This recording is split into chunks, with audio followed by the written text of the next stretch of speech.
noite! Começa o 32º programa Mundo Tecnológico ao vivo aqui pelo canal 7 da NET. Hoje é aquele programa nostálgico, né?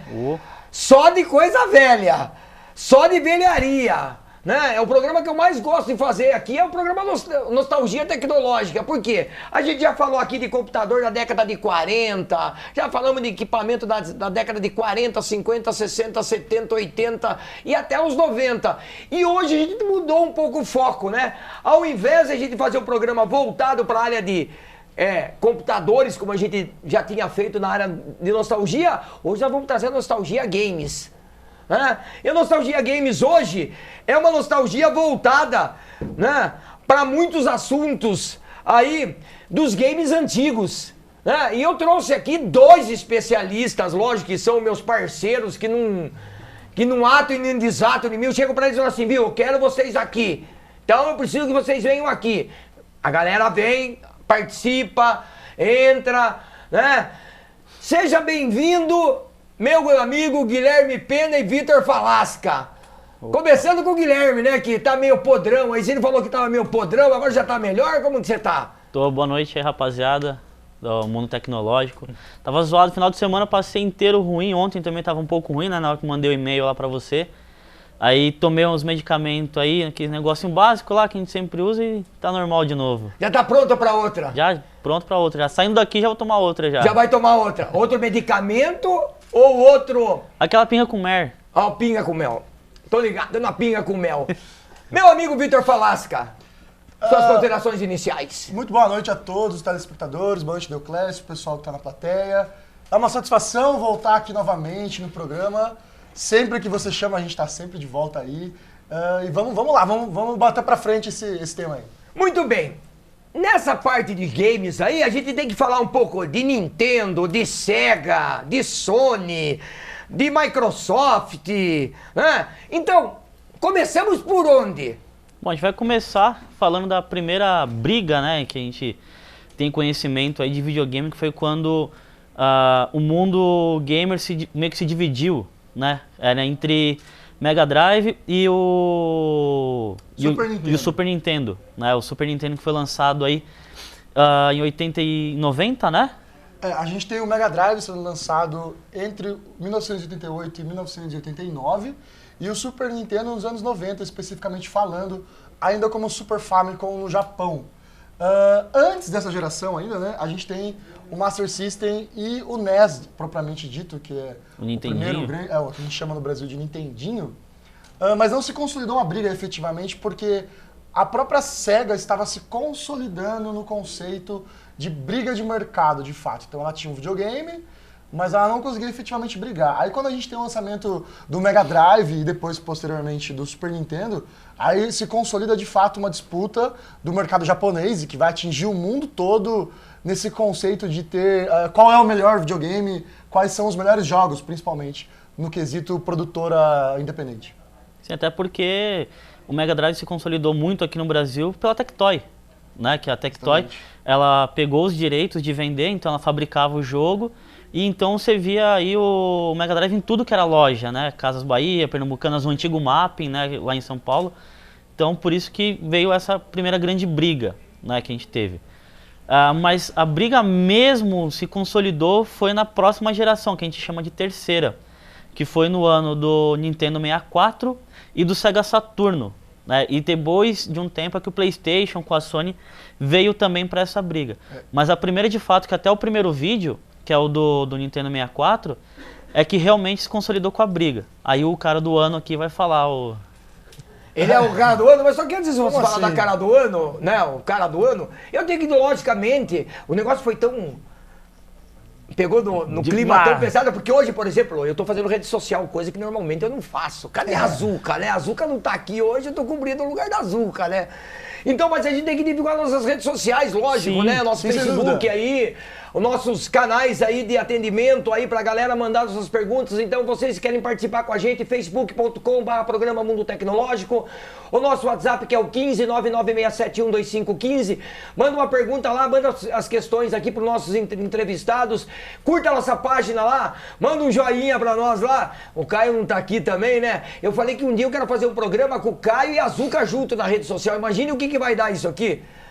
Imagine que bagunça que vai dar isso aqui. Nossa, vai ter mais... O Caio mais... de um lado e ela do outro. Imagine que bagunça que vai dar isso aqui. Vai ter mais rede social do que programa.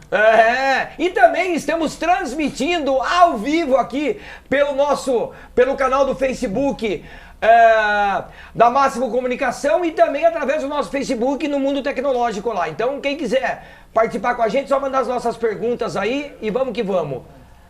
Vamos lá, então. A data é com você agora. Vamos lá, então. Há algumas coisas que nós precisamos pontuar no mundo da tecnologia antes de falar do mercado. Primeiro, a gente tem que pensar bem o que era o mundo na época do Master System e do NES e o que foi o mundo depois, com o Super Nintendo e com o Mega Drive. Que é o quê? A gente tem que voltar um pouco nas aulas aí, né? Com o fim da Guerra Fria. Sim. Então acaba a Guerra Fria, o mundo vai para a globalização, vamos dizer assim. Então, de fato, os mercados são atingidos na sua totalidade. Como o Pena falou em relação à Tectoy, a Nintendo não ficou longe disso e conseguiu um contrato de revenda a partir da Gradiente, que é uma empresa muito consolidada no mercado brasileiro, principalmente nos anos 90. Então isso garantiu não apenas o aparelho em si, porque lojas de informática, de modo geral, a gente encontrava bastante. A linha de crédito nessa época era horrível, horrenda. Então você tinha que achar alguma solução para isso. Então a Tectoy e a Gradiente vêm para lançar os jogos, propriamente dito.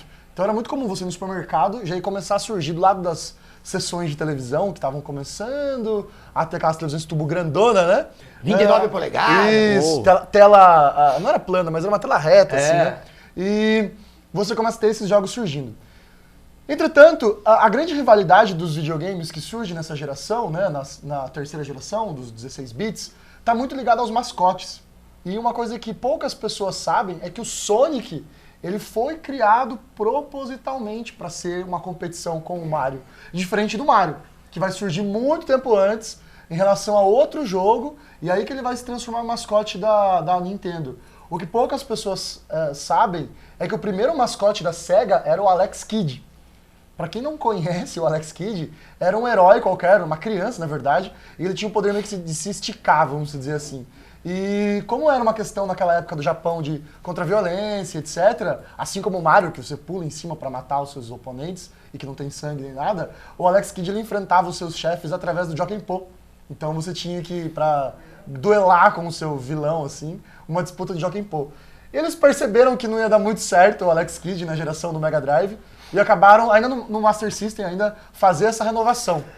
E o que também poucas pessoas sabem é que muitos jogos que saíam para o Master System do Sonic, nada mais eram que uma reciclagem, porque a SEGA não deixou de vender o Master System na época do Mega Drive, e faziam reciclagens dos jogos do Sonic na época do Mega Drive. Então o Sonic ele consolida como rival real, assim. Então é importante que a gente tenha essa noção de que a rivalidade surge através dos mascotes. Porque tinham as desenvolvedoras que não eram ligadas diretamente às empresas, tanto Nintendo quanto Sega, que produziam para as duas. Mesmo tendo os hardwares já mostrando diferenças plausíveis. Entretanto, o Mega Drive acaba conseguindo muito em cima do mascote. O Sonic vai vender o Mega Drive pra caramba. E terão poucos títulos além do Sonic que vão fazer isso. Por isso que a gente diz que essa primeira rivalidade surge entre o Mega Drive e o Super Nintendo e que ela foi a única efetivamente real, assim, onde houve uma disputa, entre aspas, pau a pau. Então a Nintendo lançava os jogos do Super Nintendo e a galera consumia bastante, dizendo de Japão principalmente, né? E a Sega lançava no Mega Drive também vários jogos e a gente tinha muitos títulos saindo e era muito competitivo. Já na próxima geração, como o Pena falou, que vai ser a geração que a Sony entra na disputa, eu vou deixar para ele contar essa história, aí a gente começa a ter um desequilíbrio muito grande entre as marcas, principalmente no setor publicitário. Aí é com você. Na parte do PlayStation, foi até engraçado porque a Sony foi contratada pela Nintendo para desenvolver um hardware de games. Aí a Sony vai e entrega o PlayStation, assim, o hardware PlayStation de CD, e a Nintendo fala, não, o CD não vai virar. E deixa e deixou de lado, pagou o que tinha que pagar para a Sony, abandonou. A Sony falou assim, a gente já tem o hardware, vamos lançar e ver no que dá. E aí eles lançam o PlayStation e, curiosamente, anos depois que a gente vai chegar, a Sony come a Nintendo, né, na parte do Ocidente, né, e um pouquinho também do Oriente. Então é bem interessante essa briga e os desenvolvedores achavam mais fácil lançar jogos para o PlayStation do que para o Nintendo. A conversão de um jogo era muito difícil. Aí é que a Nintendo começa a apanhar no mercado e tem que se renovar para pensar o que a gente vai fazer. E outra coisa também bem interessante é que, diferente da Nintendo, a Sony não tinha o que a gente fala de family friend, que é os jogos para todo mundo, né, para a família. A Nintendo ela se preocupa com a violência, com o sangue, tanto que o Mortal Kombat que foi lançado para o 64 não tinha sangue. Não tinha sangue, você batia no adversário e não saía nada. E os fatalities também eram bem mais leves. Diferente do que acontecia no Mega Drive e no PlayStation 1. Então a treta já começou a ficar diferente, porque o pessoal via uma coisa no PlayStation bem mais real e no Nintendo não via. Então o pessoal começa a ir para o Sega Saturno, que depois também foi comido pela Sony, e aí que a gente parte para quando a Sega ela tenta voltar como grande potência no mercado de videogame, que é com o Dreamcast. Ela lança o Dreamcast num curto período entre o Sega Saturno e o Dreamcast, que foi em 98. Sim. E o que acontece? Anos depois, em 99, sai o PlayStation 1. PlayStation 2. O PlayStation 2 sai em 99 e o GameCube sai em 2000. Em 2000. Então, o que acontece? Ela lançou um hardware muito forte e muito caro para 98. A gente fez um comparativo, se não me engano, o salário naquela época era de R$100, não era? Então, essa questão dos preços, eu ia puxar logo depois do final da sua fala, que ela vai influenciar diretamente na tomada de decisão do consumo do brasileiro de modo geral. Por quê? Quando a gente entra no mercado da Sony, a Sony trazendo um videogame de CD, vamos chamar assim, e o Saturno praticamente fica de lado no mercado ocidental, porque não saía títulos, ele era muito caro, todos os periféricos eram muito caros, todo mundo achava que ele era um Mega Drive um pouquinho melhor, então a gente meio que vai deixar ele de lado, a gente vai discutir Nintendo 64 e PlayStation 1. Falando no quesito hardware, já que o assunto aqui é tecnologia, o Nintendo 64 ele era incrivelmente superior ao PlayStation. Se a gente pegar hoje uma análise de imagem, as imagens do Nintendo 64 eram polidas de verdade, você tinha um acabamento de verdade, você tinha um sistema de iluminação de verdade, um processamento de imagem de verdade real. O PlayStation era completamente ridículo, era tudo quebrado. Só que primeiro ele tem essa questão do family friendly, onde a gente tem, vamos dizer assim, um videogame que pode tudo, e a outra questão que é o valor. Os jogos, e pasmem vocês, originais, para Nintendo 64 e PlayStation 1, na casa do ano de 1996, que o salário mínimo girava em torno de 100 a 120 reais, custava já 150 a 160 reais. O Nintendo 64 custava 400 a 500 reais a prazo, enquanto o PlayStation 1 também. Então ele estava muito distante da realidade de todo mundo. Então comprar um videogame dentro do Brasil era muito pior do que hoje, se a gente pensar bem, né? Porque hoje eu consigo parcelar até em 24 vezes, né? Naquela época, para você parcelar, a gente viu as propagandas, eram em 3 vezes. Então eram 3 vezes de 99, por exemplo. Quem que Só tinha? que 99 era muito Era o dinheiro, salário né? mínimo quase, né? Então é muito difícil você pensar no mercado assim. Daí o que aconteceu? A gente começa a ter as migrações para o Paraguai, né? Que as pessoas vão fazer as muambas, e os jogos falsificados. Então, enquanto um jogo de PlayStation 1, e eu lembro muito bem disso na época aqui em Sorocaba, das locadoras que tinham os jogos originais, porque o meu videogame era bloqueado, custava R$99, um jogo no camelô custava 10. Então, de 99 para 10, o que o brasileiro que ganhava um salário mínimo a 2 salários mínimos podia fazer? Comprar o falsificado. Cópia alternativa. A cópia alternativa não autorizada, sem fins lucrativos. Sem recolhimento de imposto. Sem fins lucrativos para o proprietário. Legais, né? Mas para o revendedor, né? 100% e aí, de o Nintendo lucro. 64 não tinha essa opção. Então a fita continuava custando 150, 160 reais. Fora os bloqueios. Fora os bloqueios. Porque... O jogo japonês não rodava no Brasil. Então você tinha que comprar o PlayStation, né? E Então, o todo mundo foi interessante, atrás. até o interessante dessa história, você falando da Gradiente lá atrás, lembra-se também do seguinte, que a Gradiente também lançou um equipamento, um computador, que era o MSX. Sim. Que tinha uma dos carros-chefes da linha MSX, o que era? Era resolução gráfica, né? Tanto que Que tinha era muitos compatível jogos com pra o MSX. Hot Bit, que era da linha dos 8 bits e tal, que era uma coisa assim. Então a Gradiente era além de fabricar grandes televisões, né? O forte da Gradiente sempre foi televisão, som, né? A parte de som, a gente chama de som, luz e imagem, né? Sim. A Gradiente era muito forte nisso e ela pendeu muito tempo para essa linha, da linha dos equipamentos, da linha de informática. Ela lançou o MSX dela, que era muito interessante, e fazia pau a pau com o Hot Bit, né? Que era, né? Eles faziam um pau a pau ali com o Hot Bit. Até nós fizemos algum comentário disso, acho que no segundo programa da Nostalgia, né? E com isso também, os jogos já eram jogos melhores. Sim, o MSX virou plataforma gamer, né? Virou plataforma, né? O primeiro Metal Gear Solid no Brasil sai exclusivamente pro MSX. Metal Gear, na verdade, nem era Metal Gear Solid ainda. Que é uma franquia... O Solid fez vocês estão falando de nostalgia, mas a gente tem também que lembrar um pouquinho lá atrás também, né? A gente fala de videogame e tal, a gente começa a falar de Saga, de Sega, falamos de Microsoft, vamos falar de Microsoft e outras empresas aí pra frente, mas a gente tem os tal do Atari lá atrás também, Sim.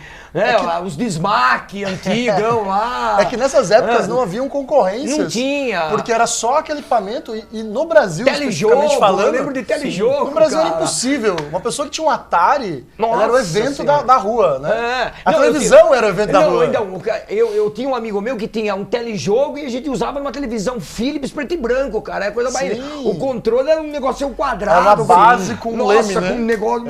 Não, era uma loucura aquilo Então, lá. é que a gente tá focando na questão por dois motivos. Sim. Pela rivalidade, e se a gente pensar bem, os anos 90 já tem quantos anos? Nossa. Pense que as pessoas nascidas em 2000 Já estão pode ir começando embalada. a entrar na universidade. Exatamente. Então, a gente tá falando já, anos 90, como nostalgia. Nostalgia. Olha a que ponto chegamos, senhores. Mas basicamente é isso. Não, então, eu quis ressaltar isso aí mesmo, porque como a gente fala de Gradiente, a gente tá falando até de uma empresa nacional, porque a Gradiente é uma empresa nacional. Como a Tectoy, né? Como a Tectoy também é uma empresa nacional. Então, é bom a gente frisar isso aí, que existiam na década de 80, na década de 90, que eu acho que a década de 80 foi a década que começou a revolução da tecnologia. Que acho que foi quando chegou ali, aqui né? no Brasil e o pessoal tudo que começou aquela ebulição, aquela loucura, começou mesmo sem dúvida. na década de 90, finalzinho dos anos 80, ali, meio dos anos 80 para os anos 90. E ali teve aquele pulso, né? Aí você via todas as vezes... Eu lembro que para comprar computador, a gente ia comprar, tipo, como você falou em Casas Bahia, né? Merchan aí, manda um cascalho pra nós aí. Por que não, né? Pernambucana, manda um cascalho aí pra nós aqui. A questão do eu lembro carnê, que né? teve feira de informática, época de Fenasoft, que tem pessoas aí que estão na plateia que nunca ouviram falar de Fenasoft. Né? Então, em livro, talvez. a gente participou de muitas Fenasoft, né, Sérgio? Muitas. A coisa era mais... A Condex, né, meu? Coisa assim que hoje não existe mais no país, né? Então, a gente via isso aí. Eu lembro que tinha fila para comprar IBM Aptiva, cara. Sim. Mas fila que nem você para pagar conta em banco. Igual o iPhone hoje tem fila. Cara. Porque era novidade, né? Então, e o isso, videogame- e essa evolução de Sim. tudo isso nos fez fazer o quê? A mudar todo esse... Claro. Graças às antiguidades, nós temos Sem dúvida. essas coisas novas hoje, né? Mas uma realidade que não mudou e ainda continua, e a gente não pensa nisso hoje em dia, é que o videogame continua sendo um artigo de luxo na casa. Sim. Ele Não é continua tratado, às caro, ele vezes. não é tratado como artigo de luxo. Muitos adolescentes acham que o videogame é uma obrigação dos pais dá-lo. Mas ele é um artigo de luxo sim, ele é caro de manter. Se ele quebrar, ele custa muito caro para arrumar. Os jogos são caros, os periféricos são caros. Hoje em dia a gente tem serviço online que também não é barato. E a gente não está falando só de Brasil, é de mundo. Na Europa eles criticam muito o preço dos lançamentos dos jogos e dos videogames também. Só que uma a nossa nota. realidade é muito cara Aqui a gente paga 250 e acha caro, né? Com salário mínimo a R$800. 900 agora. 900. Lá na Europa, o salário a 1.100 euros e o jogo sai a 60 euros já tem reclamação. Sim, sem dúvida. Então, assim, uma coisa importante a gente entender, sempre foi um artigo de luxo. E óbvio que todo mundo que joga adora, e isso não é um problema, você ter um artigo de luxo na sua casa. Mas é importante entender isso. que você vai ter um produto caro na sua casa, ele sempre será caro e principalmente, que é uma coisa que a gente sofre muito com os adolescentes hoje, ele sempre foi caro. Ele não está caro agora, ele sempre foi. Então não pense que agora está diferente. Enquanto o jogo hoje custa de 200 a 250, nos anos 90, com o salário mínimo a 100, ele já custava 150 a 200. Então, não tivemos uma alteração tão grande assim, se a gente pensar. Não, pouquinho. Só um pouquinho. Pouquinha coisa. Vocês querem que eu chame um break ou pode dar um tapa e a gente chama um break? Não, pode. Vamos chamar um intervalo e voltamos em breve para o segundo bloco do programa Mundo Tecnológico.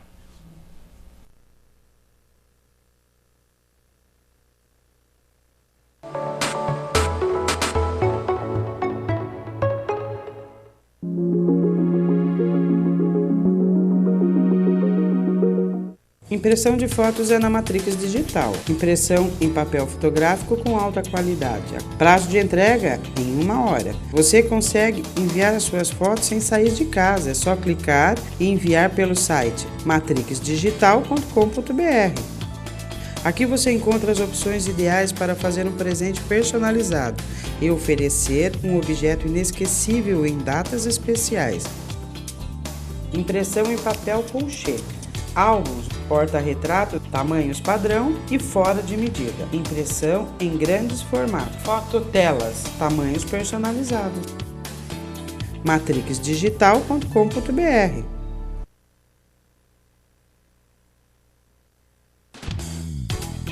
Temos softwares para diversos segmentos, customizados de acordo com a sua necessidade e totalmente de acordo com a legislação fiscal vigente. Equipamentos como emissores de cupons, leitores, impressoras etiquetas, gavetas, teclados programáveis, balanças, as melhores marcas do mercado. Kit SAT completo, com software de gestão, impressoras e bobinas e o aparelho SAT. Pelo melhor preço da região, cobrimos qualquer oferta. Consulte-nos.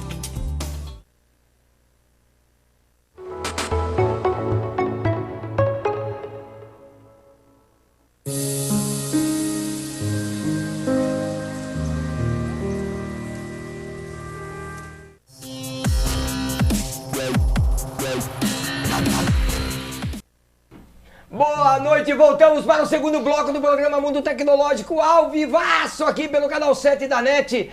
Logicamente, a gente tem que falar dos nossos apoiadores culturais, as empresas que nos auxiliam, aqui nos dão apoio para o bom andamento do nosso trabalho. Muito bem, a Microgênia, fábrica de software, né?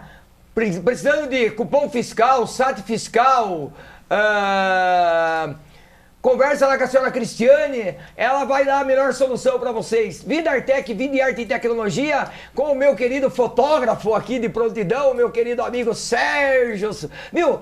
Quando que vai ter curso lá na Vidartec?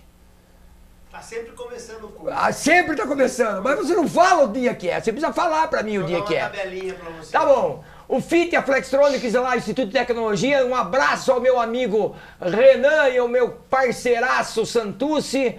A Matrix Foto e Imagem Digital, em nome dos nossos parceiraços, o Serjão aí, Serjão, hein? Fotógrafo de plantão.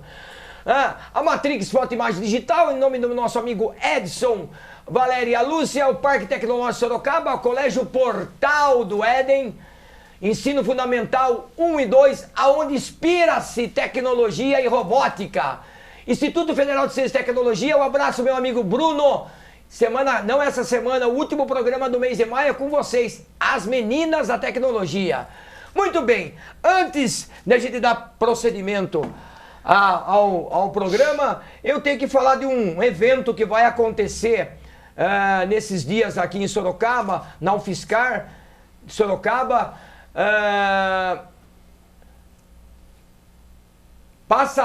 Mostra o nosso amigo lá. Olha lá. Seja bem-vindo. Seu nome como que é, por favor? Se apresente.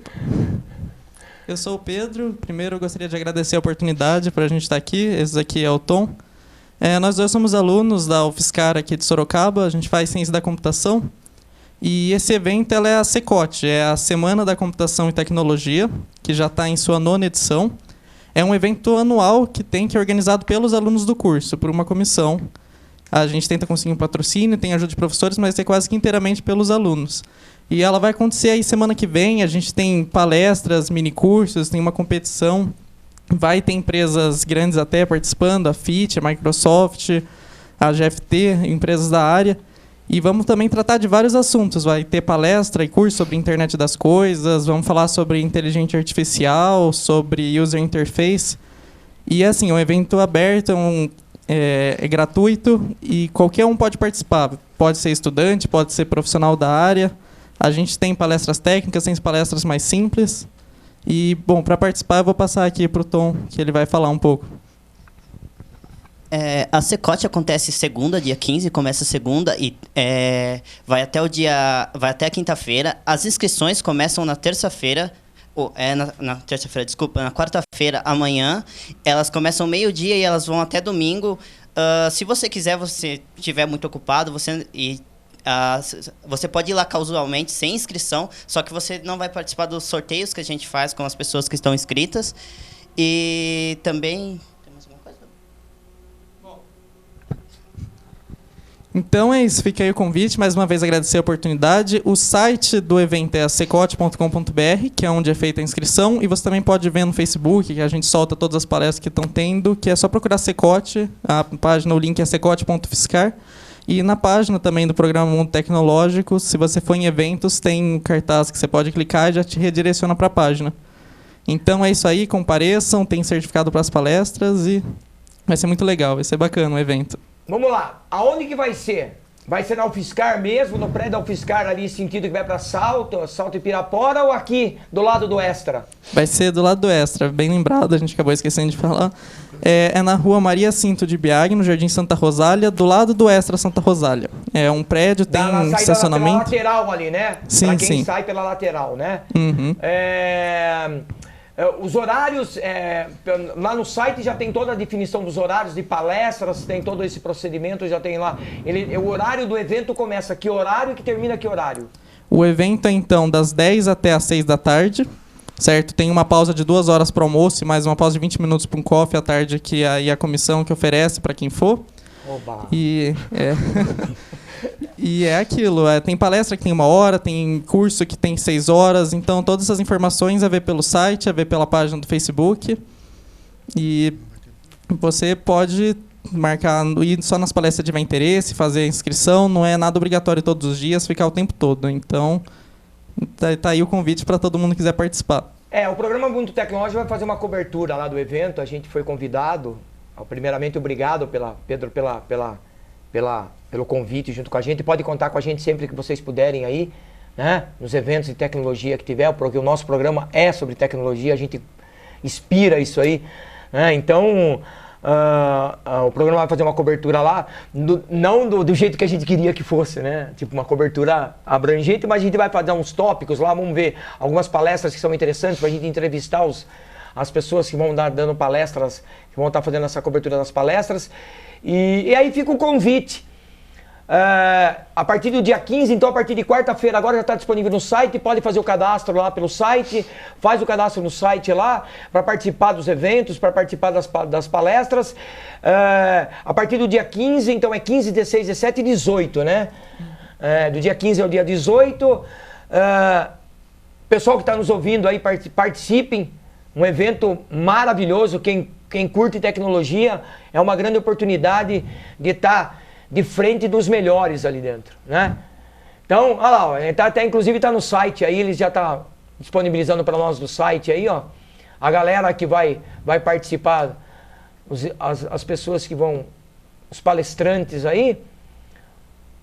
Legal. E vale ressaltar também que o site, o pessoal estava terminando de desenvolver até agora há pouco, eu não sei se ele ainda está completamente tudo certinho, mas amanhã, então, meio-dia, que é quando abre, aí já vai estar tudo. Você pode ver os palestrantes, as palestras. Aí, ó, acho que já está até pronto. Porque até esses dias atrás só dava uma página. Melhorou bastante. Tá ótimo agora, tá ótimo. Obrigado pela participação de vocês. Podem contar com a gente sempre que vocês puderem. Valeu? A gente agradece. Valeu. Agora vamos tocar esse negócio aqui de videogame. Vamos lá. Vai lá, agora é com vocês. Gritem aí, falem o que vocês têm que falar. Então, a questão que envolve onde nós paramos, né, sobre o Nintendo 64... Tem um vídeo também, se quiser colocar. Quer soltar o primeiro vídeo? Pode soltar o primeiro vídeo. Mais ou menos os 3 primeiros minutos, né? Enquanto Isso. vai soltando, vocês vão comentando, pode Sim, ser? sim. Isso, então isso. solta o vídeo, o primeiro vídeo, e vamos fazendo os comentários. Então, só para refrisar, então, a questão do hardware do Nintendo 64, chamado de 64 no Brasil, ou de Ultra 64 no Japão, ele era extremamente superior em relação ao PlayStation da Sony. A Nintendo, ela insistiu na questão que envolve o cartucho, a questão que envolve o sistema de mídia deles, que era de memória ali de cartucho. Os jogos que eles lançam, eles são, como eu posso dizer, além de Friends and Family, eles eram todos produzidos pela Nintendo inicialmente, depois que eles conseguem produzir outras coisas. E como o vídeo está mostrando, a grande sacada que a Nintendo faz de diferente, como todos os anos a Nintendo faz, que é alterar o controle, é lançar um videogame já com entrada para 4 controles. O que tornou a experiência para se jogar com amigos muito maior. E aí eu posso listar algumas coisas. A primeira é o Mario Kart, que as pessoas podiam se enfrentar nos carrinhos e bater nas pessoas e tal. E a segunda que vai consagrar essa geração e que vai balançar a disputa, que vai ser um jogo de tiro. É o primeiro multiplayer FPS da história do videogame não do computador, que é o GoldenEye, do 007. Horas e horas de locadora, que eu, por exemplo, passei, como muitos da minha idade passaram, disputando um jogo de tiro em cenários extremamente pequenos, mas que era extremamente divertido jogar com 4 amigos presenciais, que vai ser uma experiência que vai ser expandida só nas próximas gerações. Então, a sacada do Nintendo 64 em ter 4 controles foi fantástica. E por último, que é o que vem junto com o lançamento, como o vídeo mostra, é o controle com um direcional analógico. Diferente dos outros que tinham só direcionais digitais, a Nintendo lança um direcional analógico permitindo uma experiência com jogos em 3D muito superior à dos outros concorrentes. Por exemplo, no PlayStation, quando se lança o controle, ele não tinha analógico. Ele tinha só os direcionais do XY ali, de pra cima, pra baixo, direita e esquerda. Então a experiência de um jogo 3D no PlayStation não era bacana. Só anos mais pra frente, acho que uns 2 anos depois, que eles vão lançar o DualShock, que era os 2 analógicos da Sony, só que ainda há, Douglas, uma coisa que poucas pessoas sabem, uma resistência muito grande dos usuários de PlayStation. Eles não queriam usar o controle analógico. E aí a Sony faz uma sacada que, para divulgar o analógico, eles lançam um jogo chamado Apescape. O que era o Apescape? Era um menino que ele tinha uma rede, né? Aquela rede tipo de borboleta, assim, sabe? Que é como se fosse uma coisa de mão, assim. E ele tinha que caçar macaco. Qual que era o diferencial? Você era obrigado a usar o analógico. Você movimentava o personagem apenas pelo analógico. E todos os poderes de ataque dele ficavam no outro analógico. Então as pessoas começaram a ter a experiência de usar um sistema analógico no PlayStation. E aí a disputa volta a aquecer, né? Até que a Nintendo vai lá e lança a maior obra-prima da geração. Que é quem? O Nintendo Wii? Não, da geração deles. Eles lançam um jogo chamado The Legend of Zelda Ocarina of Time. Ocarina of Time vai ser o lançamento do século, talvez, porque ele é um jogo tão completo para sua geração, em relação à mudança do dia e da noite, da experiência 3D, das batalhas e afins, mesmo não tendo sangue, que ele vai fazer as vendas do Nintendo 64 disparar muito, muito, muito, porque eles vão começar a trazer essa experiência junto com o videogame, né? E as pessoas querem ter a experiência do Zelda. O Zelda então se torna o carro-chefe de vendas da Nintendo, e a Sony fica extremamente desesperada porque ela não consegue lançar um jogo à altura. Entretanto, aí o vídeo mostra o Super Mario 64, né? Que é o jogo de lançamento. Que veio com ele. Que é o jogo mais vendido, né? Da plataforma, não é? Sim. É o do 64 é o jogo mais vendido. Não chega a bater o Ocarina of Time, né? Mas chega muito longe. A Sony faz o quê nesse meio tempo de disputa? Lança um mascote, que é a grande questão que a gente estava falando, que é o Crash. Eles tentaram emplacar também vários personagens, mas não deu nada certo. Eles lançam pela Naughty Dog, hoje produtora do Uncharted, né? Na época era do Crash. E também eles lançam os RPGs que eram da Nintendo anteriormente, da Squaresoft, na época era da Squaresoft. E vão lançar Final Fantasy VII, que vai vender muito, muito, muito, muito, muito, muito, muito. E depois emplacam o 8 e o 9, que não vendem tanto, mas que trazem uma experiência diferente da experiência do Nintendo 64. Enquanto o Zelda era um action RPG, que você se movimentava e batia nas pessoas em tempo real, os Final Fantasy eram de turno, lembrando muito as experiências dos RPG de mesa, na medida do possível. Então, a disputa, a rivalidade no Nintendo 64 e no PlayStation 1, ela fica muito pau a pau. Parece uma coisa muito absurda. No Brasil, não. Como eu disse, no Brasil, a realidade brasileira econômica fez com que a Sony ganhasse muito. No resto do mundo, principalmente no Japão, que é onde é o principal parâmetro para essas empresas, porque também são empresas japonesas, né? Eles têm uma disputa muito acirrada. E ninguém sabe quem vai lançar. Até acabar o século, ou o milênio, se você preferir, Deoclésio. E a gente tem o lançamento do Dreamcast, que a SEGA, então, tenta emplacar uma mistura de PlayStation e Nintendo 64, onde a gente tem o controle meio que misturando os dois. Sim. A gente tem a invenção do VMU. Já ouviu falar disso, Deoclésio? VMU? Não. VMU Não. era um memory card Ah! que ele não ficava no videogame, como era o caso do Só PlayStation. te cortando, acho que o vídeo 2 vai falar do PlayStation 1, o vídeo 2. Se ia soltar o vídeo 2, então, é que esse vídeo 1 é grande, né? É, o sim, vídeo de ele vai 3 mostrar minutos, mas gameplay. passou de 10. PlayStation. Pode lançar ali, a gente tem ali. Então, o PlayStation 1, só para recapitular no memory card, diferente do Nintendo 64, que os saves eram salvos dentro do cartucho, o PlayStation era salvo num cartão de memória separado, que era do usuário. Então ele tinha acesso aos saves dele. Alguns jogos até faziam uma interação com esses saves, como por exemplo o Monster Rancher, que você jogava uma outra mídia e tinha uma leitura de cartão de memória, enfim. Era uma coisa muito doida. Ou o Metal Gear Solid, por exemplo, Deoclésio, que é uma franquia que fez muito sucesso no PlayStation, tinha um chefe, Psycho Mantis, o nome dele, que ele lia a sua mente do herói. Só que na verdade ele lia o memory card do videogame. E ele, durante a batalha, ele ficava assim, você jogou Castlevania, não sei o quê. E era uma coisa muito doida, porque você ficava, quê? Como assim? Né? Mas era essa interação É que o videogame desperta isso no ser humano, né? Sim. Desperta esse tato. Essa coisa além, né? Além, Porque, além assim, do... antes do videogame, a gente tinha televisão, que eu ficava sentado e assistia as coisas passando. Quando eu vejo o videogame, eu tô mexendo junto, né? Sim. E aí, no caso, o Dreamcast ele lança pra tentar competir, não consegue, falha, e aí a Nintendo e a Sony voltam de novo. Na forma de GameCube, que é o videogame da Nintendo, e o PlayStation 2. Essa disputa, simplesmente, senhores, não existe. A Nintendo falha miseravelmente, mesmo lançando títulos excelentes, como, por exemplo, o Zelda Wind Waker, né? E o Zelda Twilight Princess, que vai sair pro GameCube também, bem no final da geração. O Resident Evil 4, que era exclusivo do GameCube por tempo limitado. Só que o PlayStation 2, também no Brasil, vem falsificado, a pirataria ajuda Cópia muito a alternativa, vender. né? Cópia alternativa não autorizada, com fins Exato. lucrativos. E também começa-se a guerra dos futebols, né? Sim, aí você vem... começa a ter os videogames de futebol. Você vai ter o International Superstar Pro Soccer, né, que é o americano, né? A versão japonesa é o PES. E vai ter a entrada do FIFA também, que o FIFA é bem mais velho que o PES, mas quando vem o PES é que vem para rivalizar mesmo. E no Brasil, o PES acaba se tornando melhor pelos Bomba Pack, né, que não tinha licenciamento. Até hoje é muito difícil fazer licenciamento de jogo, de clube brasileiro e de jogador, porque são diferentes. O clube você lida com o clube e o jogador é com cada jogador. Então imagina... Cada empresário. Basicamente cada empresário. Cada empresário. Então imagina aí que você tem 200 jogadores, você tem que ligar para 200 empresários quase, né? Para poder fazer esse licenciamento. E naquela época, como a Konami não tinha nenhuma filial aqui, então o pessoal que era programador achou a leitura do PES, que era mais fácil de fazer, e mudou os códigos do PES para Vasco, Flamengo, Corinthians, colocou, né? Palmeiras. Ele era tão bom São assim. Bento, 99, São 99 Bento. o Palmeiras era bom, né?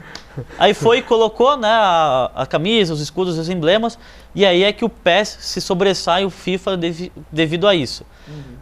E, mais uma vez, o pessoal, né, molecada da rua, às vezes pegava, né, o PlayStation só por causa dos Bomba Pack. Eu conheço muita gente naquela época que tinha PES 2003, 2004, 2005, 2006, só isso. Não tinha Resident Evil, que o Resident Evil 4 também fez um sucesso tremendo no PlayStation, Final, né, no final de geração. Depois do tempo.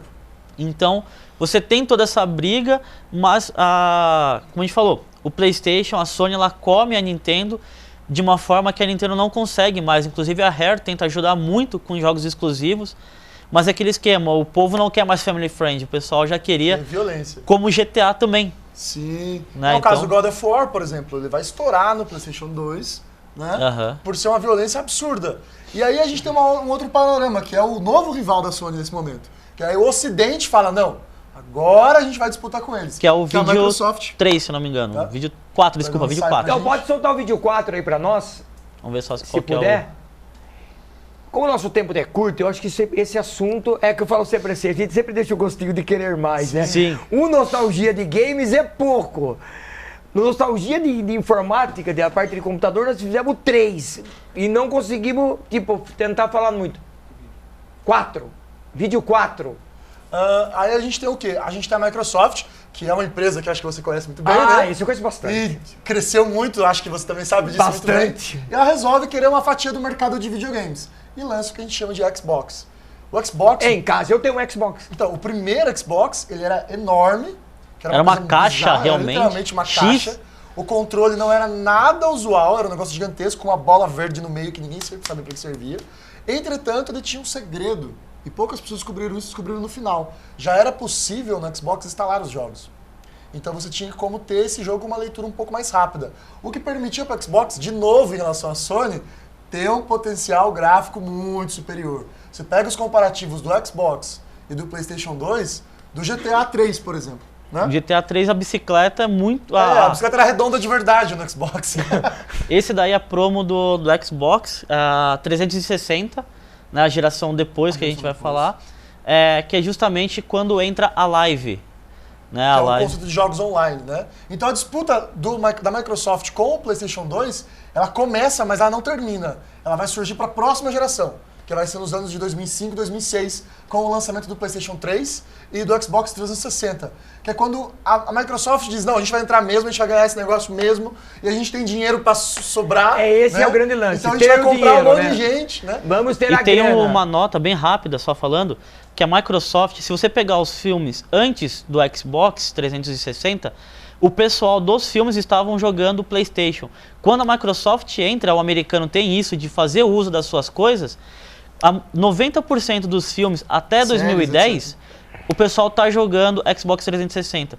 De 2010 pra cá, 100% das séries, a molecada tá jogando um Xbox. Então, ou seja, o americano tem na cabeça que o PlayStation é de lá do Ocidente, do Oriente, e ele tem que jogar o Xbox para fortalecer a indústria caseira dele. Então, traz um pouco da identidade americana. Então o Xbox é melhor por algum motivo. E eles lançam um serviço, daí você começa a ter no videogame uma disputa pelo mercado digital online, né? Um serviço muito superior assim, infinitamente, só que pago. E aí a gente tem uma rivalidade ao contrário, porque até o PlayStation 2, a falsificação dos jogos no Brasil era da Sony. Na geração do PlayStation 3 foi o contrário. O Xbox foi falsificado. Então as pessoas começaram a comprar muitos Xbox nas classes mais baixas para poder ter um videogame de nova geração. Já o PlayStation 3 não, você não conseguia desbloqueá-lo. Aquela O Blu-ray. desbloqueio dele foi muito para frente, porque eles colocam uma outra mídia que é muito mais cara e etc.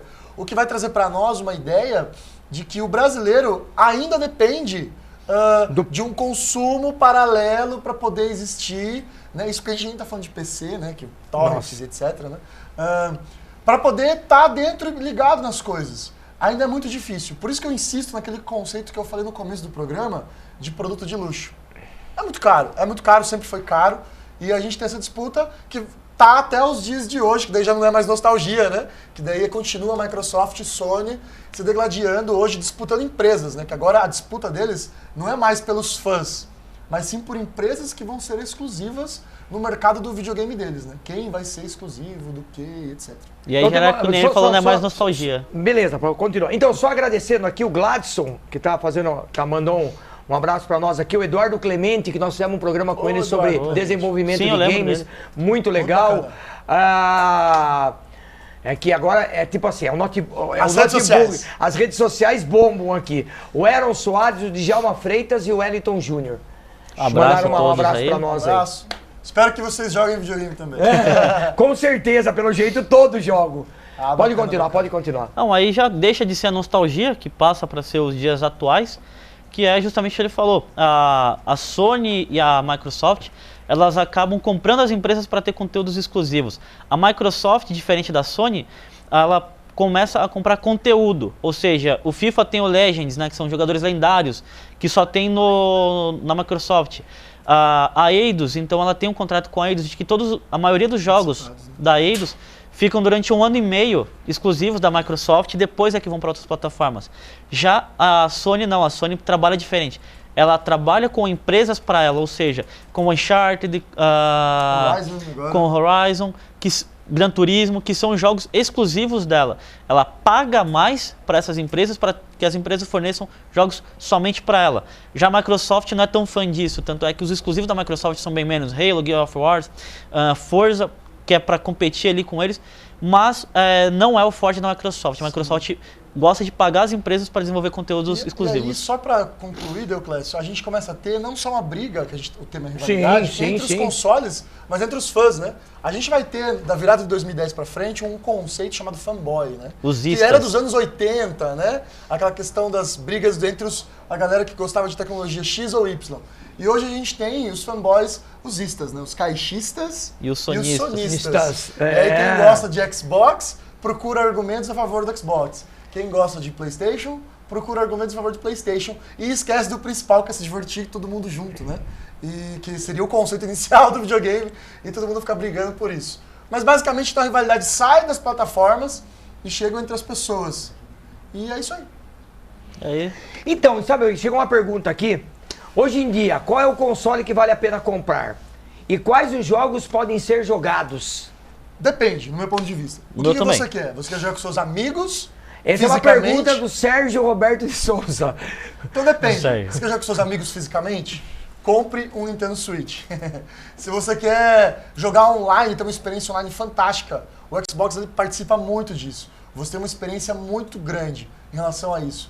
Agora, se você quer ter uma experiência sozinho, com gráficos hoje de ponta e com uma experiência de conteúdos de DLC e etc, e uma experiência de controle principalmente hoje, você vai ter que partir pro PlayStation.